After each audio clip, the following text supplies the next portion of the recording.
তৃতীয় নম্বর হলো যে জায়গা জায়গায় মাসনুদ দোয়াগুলোকে আদায় করা।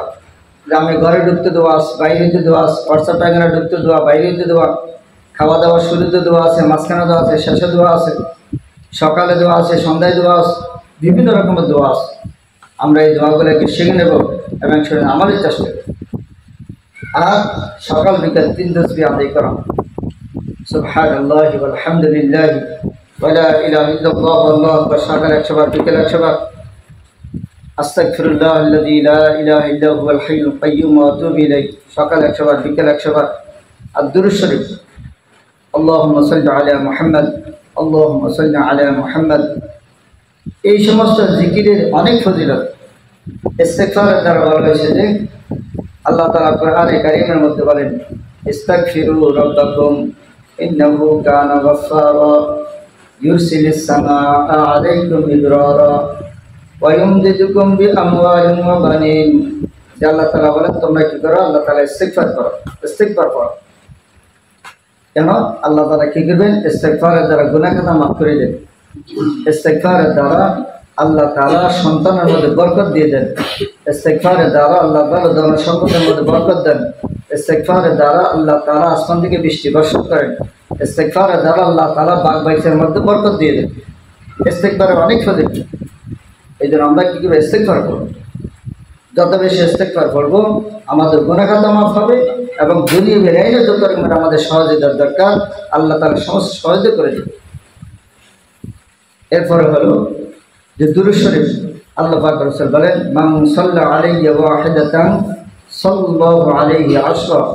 যে ব্যক্তি আমার উপর একবার দুরূদ শরীফ পড়বে আল্লাহ তাআলা তার উপর 10 বার রহমত পাঠান। সুবহানাল্লাহ। এই জন্য আমরা এই 3 তাসবিহ ইহতিমাম করব আর জায়গাতে মাসনুদ দোয়াগুলো আদায় করব। আর আল্লাহ তাআলা আমাকে আপনাদের দুনিয়াতে পাঠিয়েছেন। আমি একা দুনিয়াতে চলা সম্ভব না। আমাকে আপনাকে দুনিয়াতে চলতে হলে মানুষের সাথে মিলেজুলে চলতে হবে। আল্লাহ তাআলা অনেক মাখলুক আছে, যে মাখলুকের আমার উপর যেরকম ইহসান পাইতে চাই তার উপর সেরকমভাবে ইহসান করা।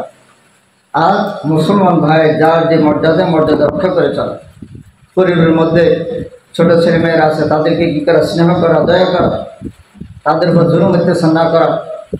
পরিবারের মধ্যে আমার সাথে বড় আছে, আমার শাশুড়ি আছে, আমার আরও অন্য শ্বশুর আছে, আবার অন্যান্য মুরব্বী যারা আছে, তাদের ইজ্জত রক্ষা করে চলে।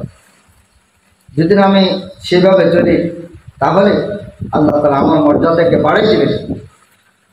এই জন্য এক হাদিসের মধ্যে আছে, মান তাওয়াযা লিল্লাহি রাফা'াহু আল্লাহ ফাহুয়া ফি নাফসিহি সাগীর ওয়া ফি আ'য়ুনিন নাসি আযীম।